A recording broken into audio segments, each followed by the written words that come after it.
Obrigado.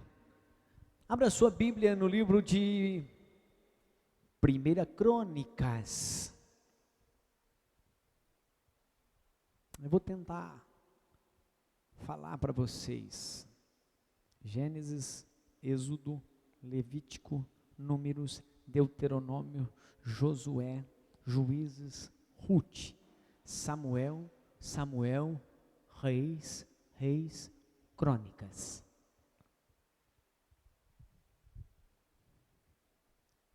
Esdras, Neemias e Esther, Jó. Então, pertinho do Salmo, entre o meio dos Salmos ali. 1 Crônicas, capítulo de número 13.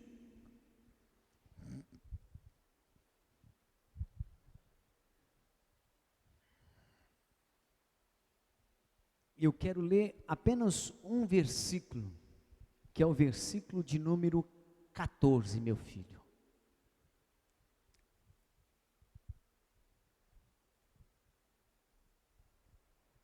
Posso ler?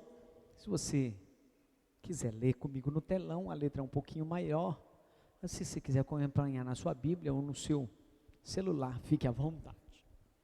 Eu tenho algo para fazer, vou deixar mais para o final do culto, que eu quero judiar da Maiara. Ela já está vermelha, mas o vermelho dela é reflexo do cabelinho. Ou da blusa da mamãe, né? 1 Crônica, quem ficou vermelho foi o Renato. 1 Crônicas, capítulo de número 13, versículo 14. Posso ler, queridos? Assim ficou a arca de Deus com a família de Obed-edom, 3 meses em sua casa. E o Senhor abençoou a casa de Obed-edom e tudo quanto tinha. Redobre sua atenção, eu quero ler de novo. Assim ficou a arca de Deus com a família de Obed-edom 3 meses em sua casa. E o Senhor abençoou a casa de Obed-edom e tudo quanto ele tinha. Eu vou dizer de novo, e o Senhor abençoou a casa de Obed-edom e abençoou tudo quanto. Olha para o irmão que está do teu lado e diga para ele assim: o Senhor, nessa noite, quer abençoar tudo aquilo que é seu.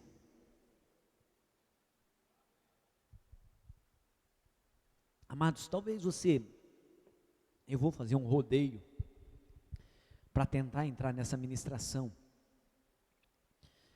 porque o dia de hoje para mim foi um pouco forte, né? Eu tenho alguns problemas particulares, que sendo homem, me machuca. O senhor é pastor, eu sou pastor, mas eu tenho sentimento, eu tenho um monte de coisas, e eu vivo um detalhe que eu preciso que vocês me ajudem em oração pela minha mãe. Minha mãe é pastora, e vocês têm visto que ela não tem vindo à casa do Senhor, por causa de um espírito de enfermidade que tem atormentado ela. E às vezes, como carne, a gente sente, amados, porque quem não ama a sua mãe, quem não ama aquele que faz parte da sua vida? Então eu queria que os irmãos me ajudassem em oração. Essa semana nós tivemos na cidade de Tupã, fazendo alguns exames, e eu confesso aos irmãos que eu careço da bênção de Deus sobre as nossas vidas, e eu creio. A Bíblia diz que a oração de um justo, ela pode muito em seus efeitos. O Senhor pode mudar rumos e situações de muitas coisas. Mas vamos voltar para a ministração, eu só estou me explicando. Quando eu olho para essa passagem, queridos, eu vejo aqui uma das maiores das bem-aventuranças do Senhor, porque quando eu olho para esse texto, para esse capítulo lido, eu vejo a mão do Senhor tomando conta e abençoando a vida de Obed, que estava lá em Edom, porque Edom é a origem, e Obed é o nome do homem que ficou com a arca.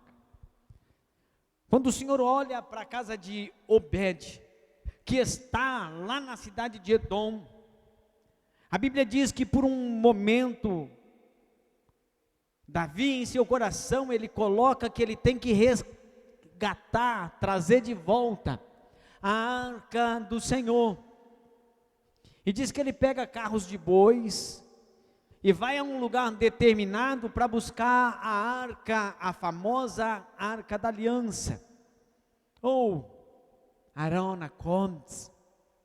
A arca da aliança, se você conhece um pouco de história, você sabe que era um dos bens mais sagrados, porque ela representava literalmente a presença do Senhor.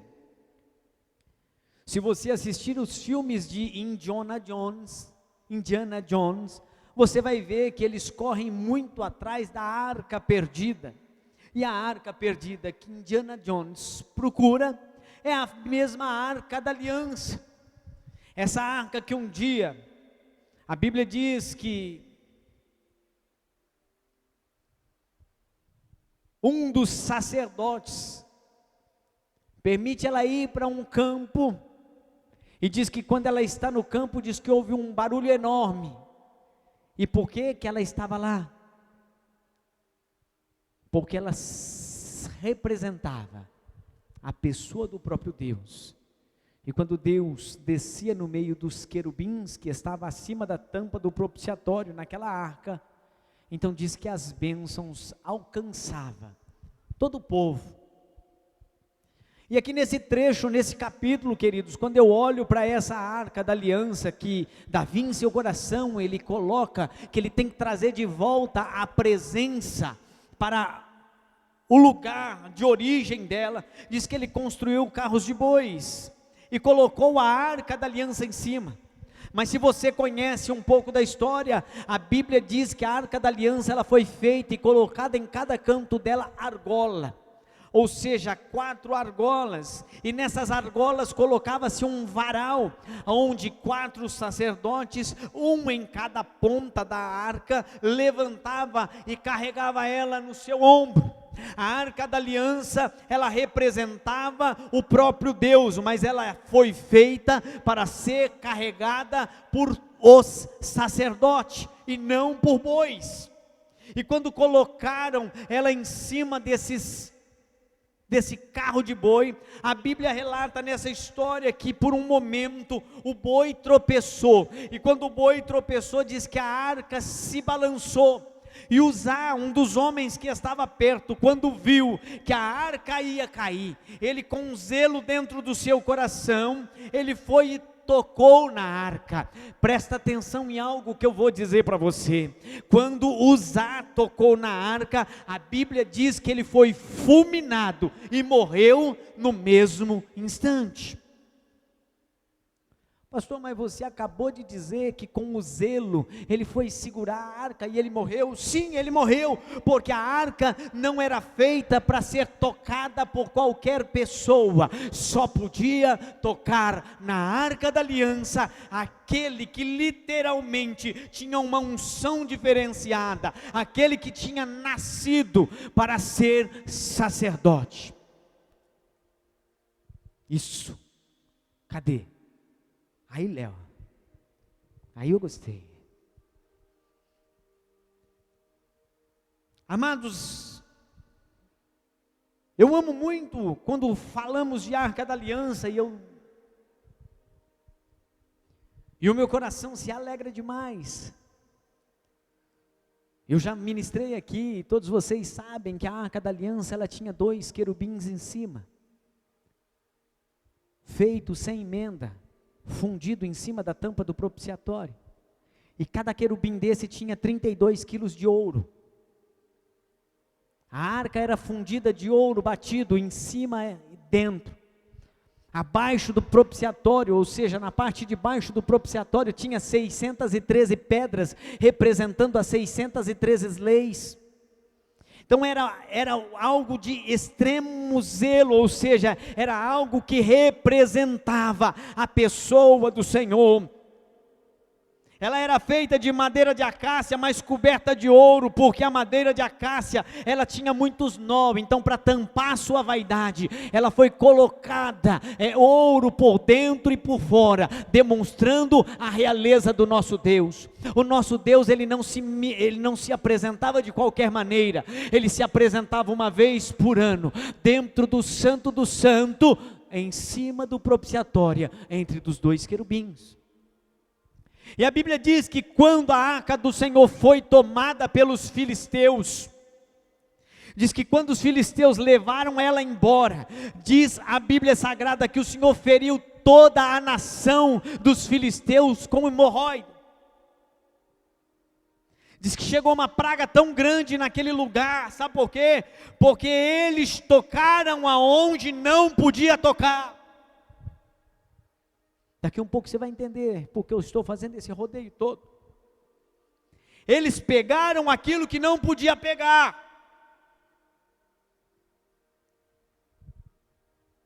E a Bíblia Sagrada diz, queridos, que quando Davi viu Uzá morrendo, porque tentou segurar a arca da aliança, ou seja, a arca do Senhor, diz que ele entristeceu o seu coração, e no mesmo momento ele temeu, e aí ele olha para dentro de si e fala assim: como é que eu vou levar essa arca? Eu não vou conseguir levar essa arca agora, eu vou ter que me projetar melhor. Aí diz que ele pegou a arca, e mandou a arca para Edom, na casa de Obed, o geteu. Amados, e a Bíblia diz que quando a arca chegou dentro da casa de Obed,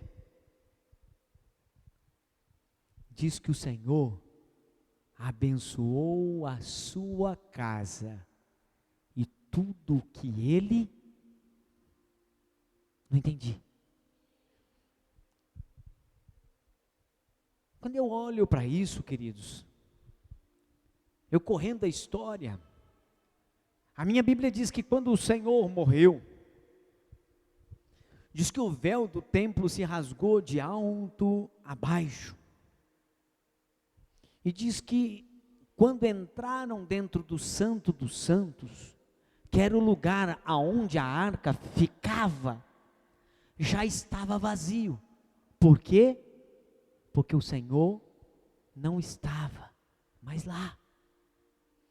Quando Jesus morreu no Calvário, ele tirou a função da arca da aliança, a representatividade maior, onde ele falava apenas com o sumo sacerdote uma vez no ano, e agora colocou a responsabilidade em mim e em você, de ouvir a voz do Senhor teu Deus.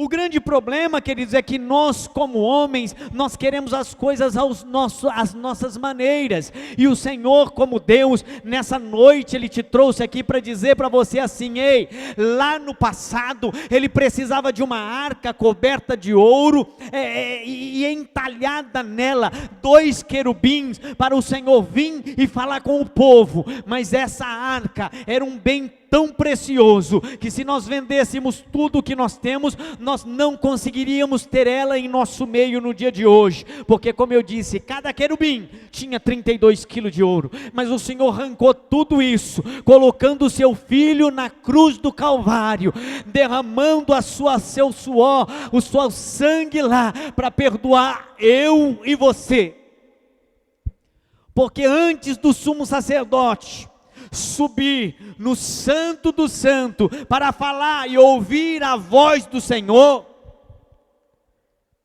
ele tinha que fazer um sacrifício, ele tinha que imolar um cordeiro, Ele tinha que pegar do sangue do cordeiro, colocar em seus dedos, e quando ele passava pelo lugar, ou seja, pelo átrio, pelo santo e pelo santo do santo, quando ele passava o véu, queridos, eu já expliquei isso para vocês, ele dava 7 passos à frente, 7 passos de lateral, e com seu dedo com sangue, ele aspergia do sangue em cima da tampa do propiciatório, e aguardava a Shekinah de Deus descer sobre aquele lugar, e quando a Shekinah de Deus descia naquele lugar, ou seja, a presença do Todo-Poderoso,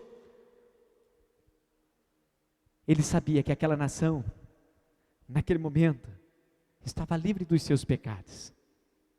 Só que hoje não tem mais Arca da Aliança, hoje não tem mais lugar santo do santo. Hoje os santos somos nós, queridos. O problema é que as pessoas ficam entrando em uma base que não é real, fica querendo uma santidade onde não se tem. A Bíblia diz assim, ó, meus filhos, sede santo, assim como eu sou santo. Antigamente só podia falar com o Senhor só o sumo sacerdote ou o sacerdote. Hoje você tem acesso direto a Deus. E o problema é que nós não valorizamos esse acesso que Ele nos deu. Chegou o momento de você entrar dentro do Santo dos Santos, ou seja, entrar na presença do Todo-Poderoso e rasgar o seu coração e dizer para Ele aquilo que literalmente você precisa. Ei, eu não sei como você saiu da sua casa, mas uma coisa sei, aquele que tirou você da sua casa te trouxe aqui nessa noite. Ele está falando para você assim, ei, lança sobre mim as vossas ansiedades, porque eu quero cuidar de vós. Quando a arca do Senhor estava sendo cuidada por Obed-edom, a Bíblia diz que ele e toda a sua casa era abençoado.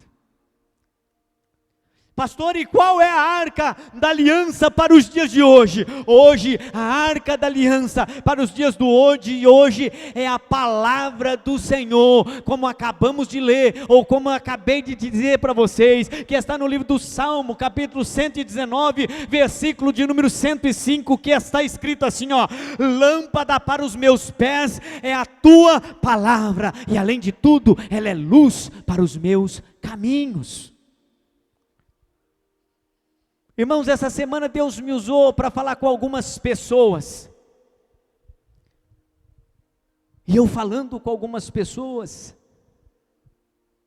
eu sempre gosto de refletir o que está escrito no livro de Deuteronômio, capítulo de número 28, porque essa é uma promessa linda, quando diz que se nós termos o cuidado de obedecer os mandamentos que Ele nos ordena, ou seja, todos os mandamentos que Ele ordena, todas as bênçãos vêm sobre nós e nos acompanha.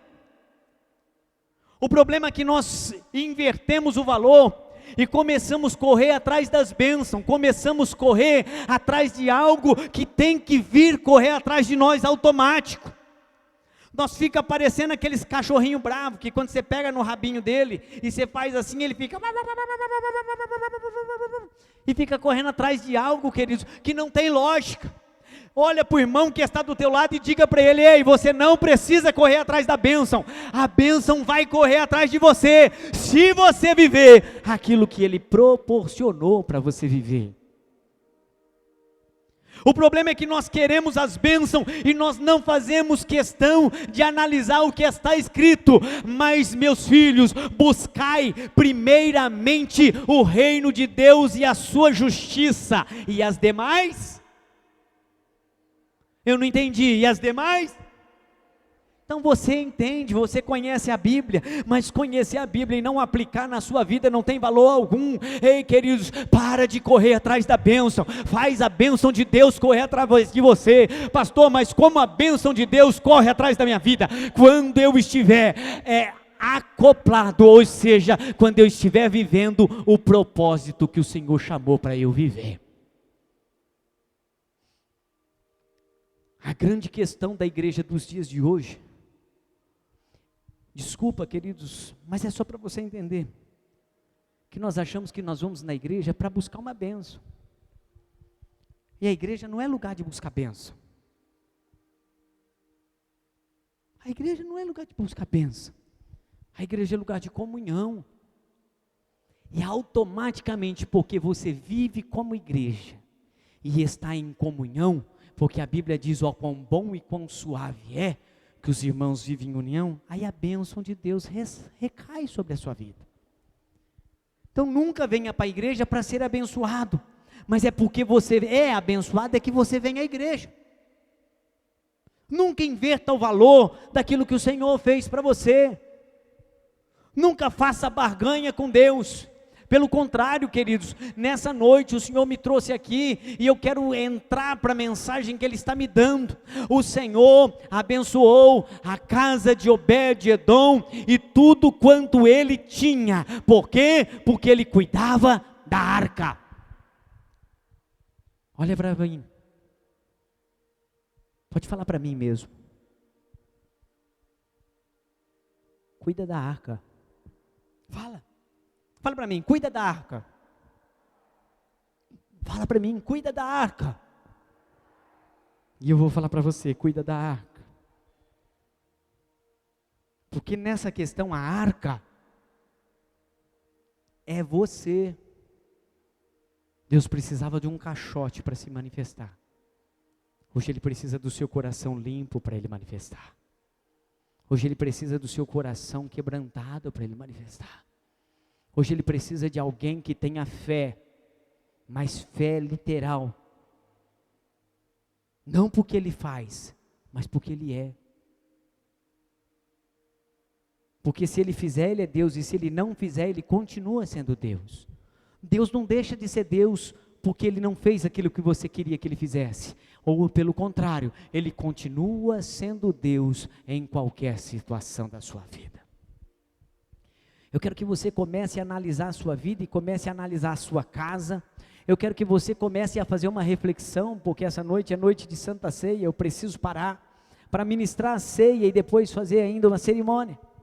Mas eu quero que você comece a refletir em você o seguinte: o Senhor, na era da lei, Ele precisava de um caixote com 32 quilos de ouro de cada lado, mais 613 pedras, mais o ouro que cobriu o caixote, mais o varal, mais a argola de ouro que estava nela, para Ele manifestar a sua Shekinah. Ou seja, Ele precisava de algo especial para se manifestar.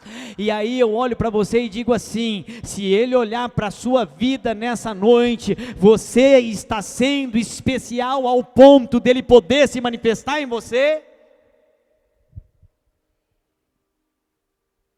Se não está, queridos, está facinho, é só reconhecer,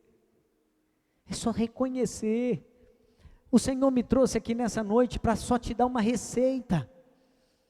Mas eu volto a dizer, a receita, quando você está doente, você vai ao médico, ele te dá uma receita. Se você ir na farmácia e até comprar o remédio e colocar na sua casa, mas você não beber o remédio, você não teve solução para aquilo.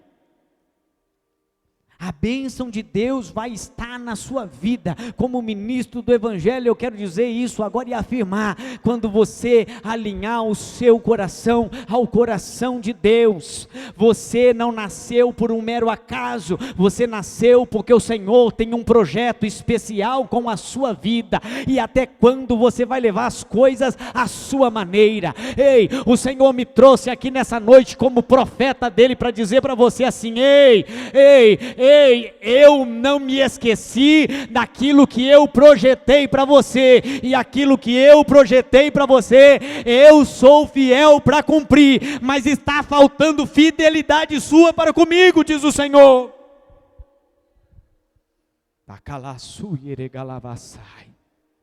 Existem pessoas que têm corrido do seu chamado, mas o Senhor nessa noite está olhando para você e está dizendo assim: ei, não corra do teu chamado, porque cada vez que você correr, você vai se cansar mais, mas o meu chamado prevalece. O chamado de Deus para a sua vida não é um chamado de um homem. O chamado de Deus para a sua vida não é um chamado de um homem. Quer ver? Vem cá, Dave.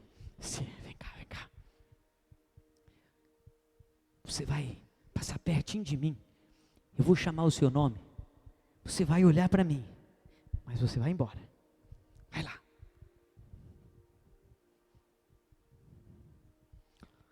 Para aí. Passa pertinho de mim. O chamado, para aí. Para aí. O chamado de Deus não é esse. Dave, vem cá. Dave, ô Dave, ô Dave. Fica aí. Você vai passar um pouquinho mais perto, senão você vai me derrubar daqui. Agora vamos ensinar que agora é o chamado de Deus. David.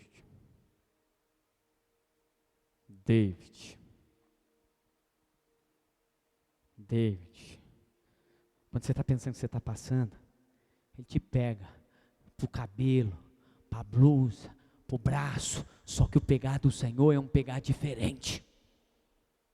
Porque ninguém pode impedir os planos de Deus que Ele projetou para você, nem você mesmo.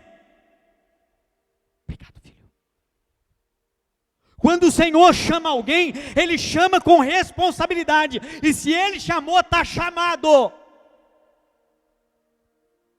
Tem gente que acha que ele tem domínio sobre si e o livre-arbítrio. Não existe livre-arbítrio quando conhece a Cristo.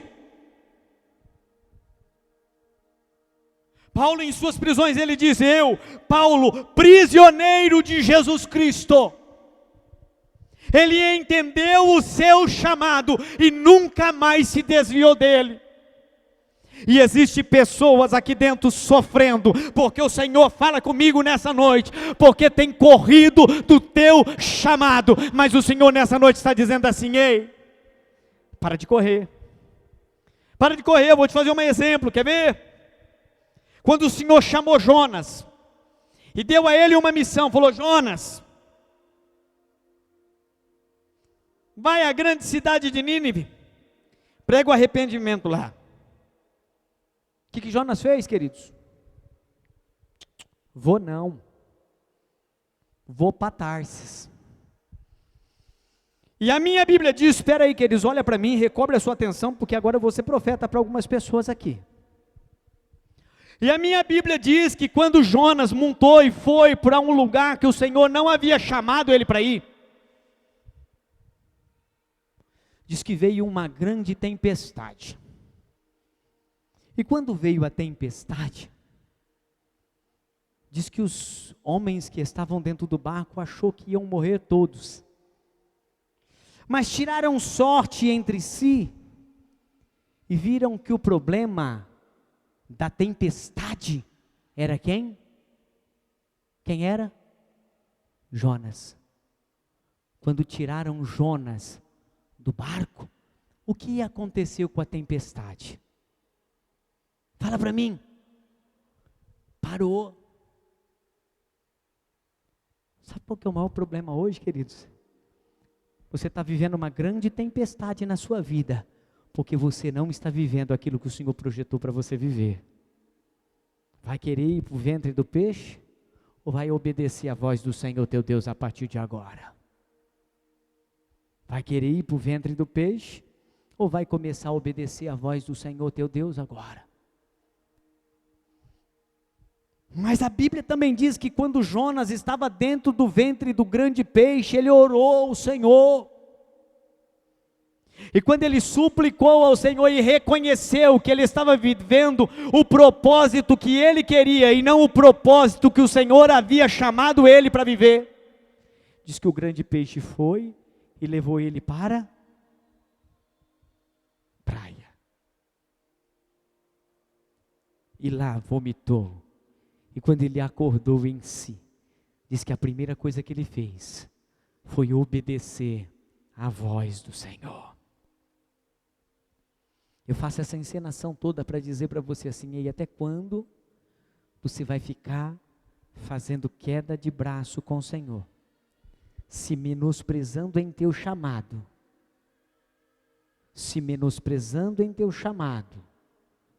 e esquecendo que quem te chamou não foi homem, foi o Senhor.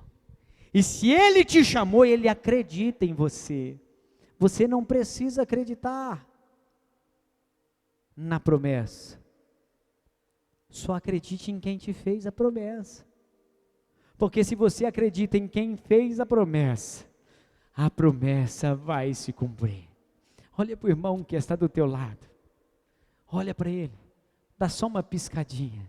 Dá uma piscadinha para ele. Pode dar uma piscadinha. Piscou? Olhe para mim agora. Recobre a sua atenção. O que você está vivendo na sua casa hoje? Curve a sua cabeça. O que é que você está vivendo hoje?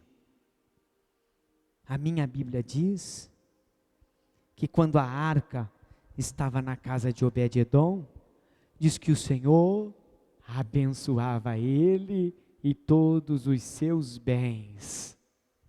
Você está sentindo que a sua casa não está abençoada?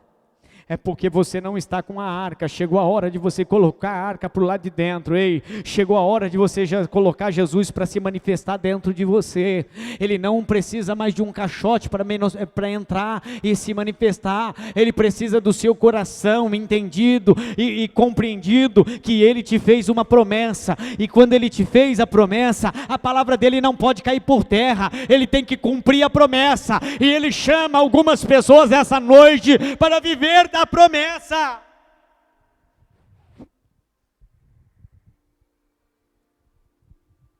Você não precisa procurar emprego. O emprego vai procurar você. Olhe para mim. Coloque uma coisa no seu coração agora, fé. Fé, coloque uma fé genuína dentro de você. Porque a fé é o firme fundamento das coisas que não se vê, mas a prova daquilo que se espera. No improvável, Deus faz o provável. No impossível, Deus faz o possível.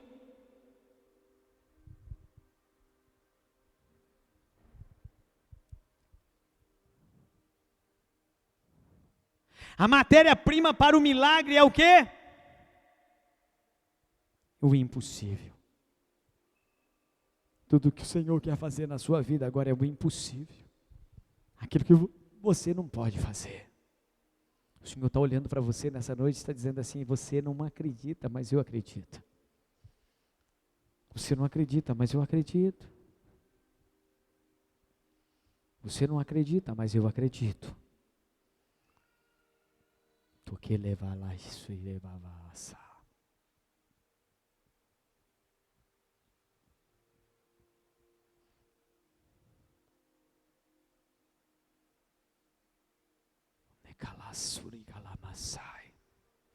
Léo, dá mais som aí para mim, filho. Dá mais som aí para mim.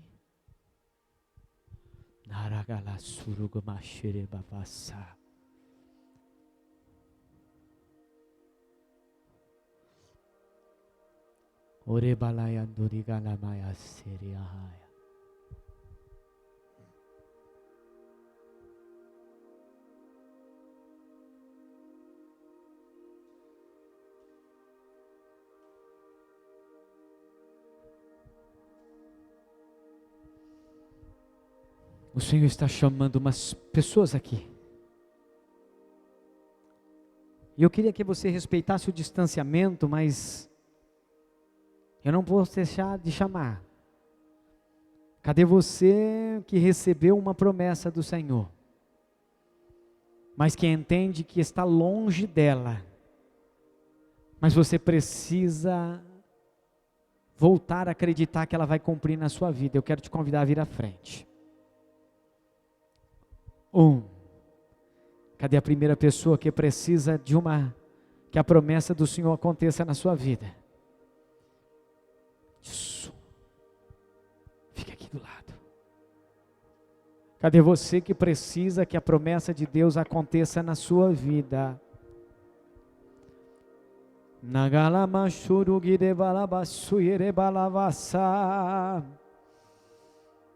Terra suierebaiandurierega. Está chorando aqui, queridos. Deus está fazendo algo novo aqui. Deus está transformando aqui. Está chorando aqui.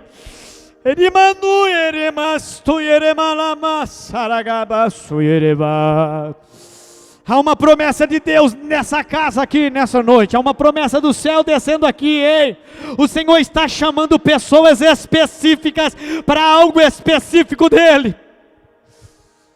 Eu preciso que você venha à frente, que você que está sentindo no coração, que você precisa que a bênção do Senhor te alcance. Você que viu que a tua casa não está legal, que as coisas não estão fluindo do jeito que precisa fluir, vem à frente agora nessa noite, eu quero só orar por você.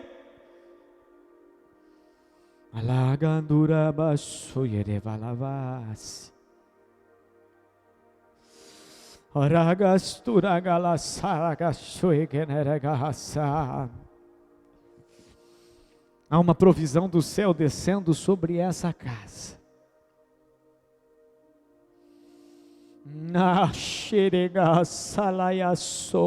Eu sei que o Senhor está falando com vidas aqui.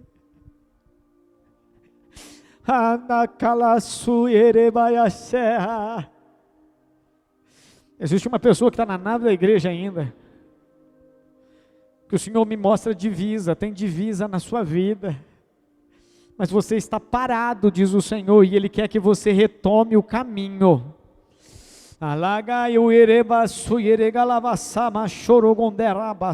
Cadê você que precisa retornar o caminho, diz o Senhor. Eu vejo pessoas chorando aqui, queridos. Não é possível. Será que você não entendeu ainda? Será que você vai ficar correndo atrás da bênção? Por quê? Se o Senhor quer correr atrás, o que é que a bênção corra atrás de você? Cadê você? Sai daí, vem aqui. Receba o toque do Senhor. Não é por força e por violência, mas é por amor. Entenda o teu chamado, não corra dele. Entenda o teu chamado, você não foi chamado para ser membro de banco, não, você foi chamado para fazer a obra.